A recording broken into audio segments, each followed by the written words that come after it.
अब हमने जो है यहाँ पर सीख लिया है कैसे नॉन यूनिफॉर्म मोशन को यूनिफॉर्म मोशन में चेंज करेंगे, सॉरी यूनिफॉर्म मोशन को कैसे नॉन यूनिफॉर्म मोशन में चेंज करेंगे वेलोसिटी को।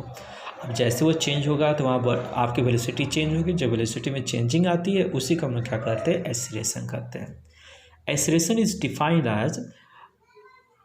As rate of changing velocity in per unit time. प्रति इकाई समय में जो भी वेलोसिटी में परिवर्तन आता है बेटा, उसी परिवर्तन की दर को हम लोग क्या कहते हैं, त्वरण कहते हैं। हिंदी में इसका जो है त्वरण कहा जाता है। तो एक्सीलरेशन जो वस्तु की डिफाइन की जाती है rate of changing velocity in per unit time.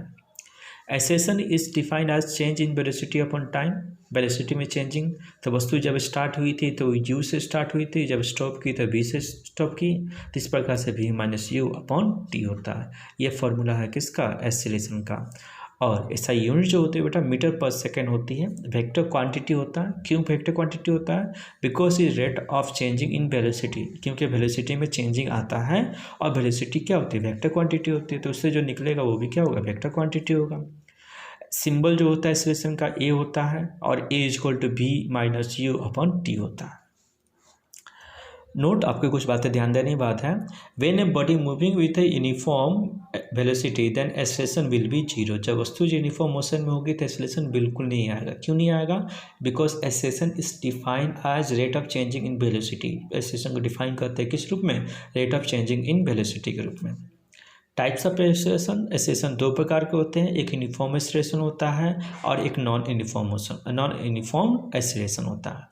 Uniform acceleration, if a body travel a straight line, एक वस्तु जो है स्ट्रेट लाइन में चल रही है and its velocity increase by equal amount in equal interval of time, और वहाँ वेलोसिटी जो है इक्वल अमाउंट में इक्वल टाइम ऑफ इंटरवल में इक्वल मात्रा में आपकी इंक्रीजिंग हो रही है डिक्रीजिंग हो रही है, तो उसको हम क्या कहेंगे, यूनिफॉर्म एक्सीलरेशन कहेंगे। Non uniform motion, if a body travel straight line, straight line में तो बिल्कुल चलना ही है क्योंकि स्ट्रेट लाइन में चलेंगे तभी तो वेलोसिटी प्राप्त होगी, ठीक है। और यहाँ पे वेलोसिटी में जो चेंजिंग आ रही है वो इक्वल इंटरवल ऑफ टाइम में इक्वल नहीं है, या फिर अनइक्वल अमाउंट ऑफ वेलोसिटी में चेंजिंग है इक्वल इंटरवल ऑफ टाइम में, तो उसे क्या कहेंगे, नॉन यूनिफॉर्म आपका एक्सीलरेशन कहेंगे। यूनिफॉर्म एक्सीलरेशन का जो एग्जाम्पल है फ्री फॉलिंग ऑब्जेक्ट का, जब कभी जो कोई वस्तु जो होती है स्वतंत्र रूप से जो है गिरती है, जहाँ पर कोई भी एयर फ्रिक्शन या किसी प्रकार का जो है आपका कोई अनदर फोर्स नहीं होता, सिर्फ ग्रेविटी वर्क करती है, तो फ्री फॉलिंग होती है, तो उस समय यूनिफॉर्म मोशन होता है। जब एक साइकिल जो है रोलिंग डाउन करती है स्लोप से, ढलान से नीचे की तरफ आ रही है, तब उस समय यूनिफॉर्म मोशन होता है।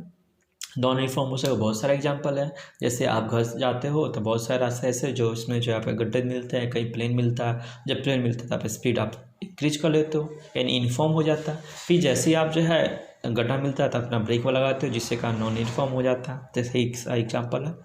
एक्सीलरेशन का एक दूसरा रूप है जिसे हम लोग बेटा क्या कहते हैं, रिटार्डेशन कहते हैं। If body is said to be retarded if the velocity is decreasing, अगर वेलोसिटी लगातार कम हो रही है तो फिर यहाँ पर जो रिटार्डेशन होगा, ठीक है।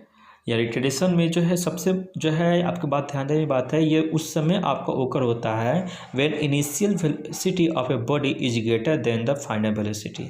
जब जो है इनिशियल वेलोसिटी जो है वो ग्रेटर हो जाएगा फाइनल वेलोसिटी से, तब बेटा हो जाएगा रिटार्डेशन।